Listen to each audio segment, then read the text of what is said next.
They say power is sweet, but they never tell you how heavy it feels. After that day at Dibia Okeke's shrine, nothing was the same. Mama became quieter. She prayed more, not to the Christian God, not even to Allah, but to anyone who would listen. She started pouring libation every morning before sunrise, whispering words I couldn't understand.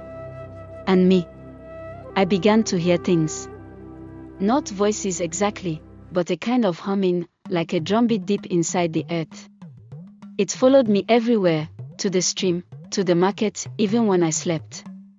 At night, I would dream of strange places, mountains I had never climbed, rivers that spoke my name. Sometimes, I'd wake up with my hands covered in dust, as if I had been digging through the earth in my sleep. One afternoon, I went to the stream with my friends, Ngozi and Amarachi. We were washing clothes and gossiping about boys when we heard a cry. A little boy had slipped and fallen into the deeper part of the river. Everyone screamed. Ngozi jumped up to run, but before she could move, something in me snapped. I didn't think. I just felt. The humming grew louder, like thunder trapped beneath the ground. The water stilled for a moment, then it began to swirl on its own, lifting the boy gently out like invisible hands were holding him. He landed on the bank, coughing and shivering, but alive.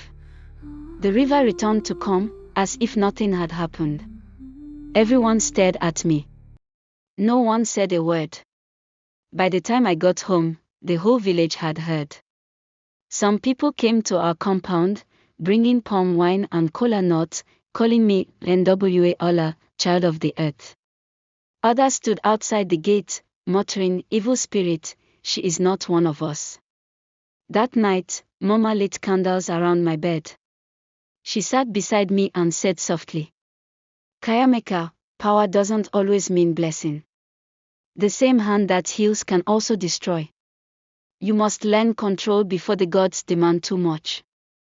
I wanted to ask her what she meant by a demand, but before I could, my skin began to burn, the same glowing mark on my arm flared bright red, pulsing faster and faster.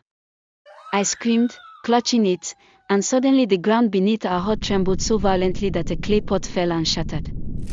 Then, just as suddenly, it stopped. Mama held me close, shaking. "Allah is calling," she whispered. "You cannot run from it anymore." For 3 nights after that, I didn't sleep. Every time I closed my eyes, I saw her, a woman made of earth and flame, with eyes like burning suns. She would stretch her hand toward me and say, "The balance is broken, child. Through your blood, I will rise again." And then I would wake up gasping, the smell of soil filling my room. Soon, the elders summoned me to the village square. They had built a small altar, the kind used only for special sacrifices. I could see fear in their eyes, mixed with curiosity. Dibia Okeke stood beside it, leaning on his staff. He said, "The child of the goddess must prove her allegiance.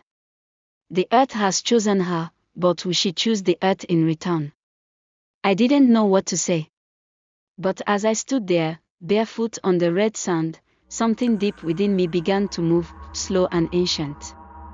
The wind changed direction. The trees bent, whispering. And from the ground beneath my feet, a single sprout pushed its way up, green and strong, even though it hadn't rained in weeks. Everyone fell to their knees. That was the day they stopped calling me Kayameka. That was the day they began to call me Allah's daughter.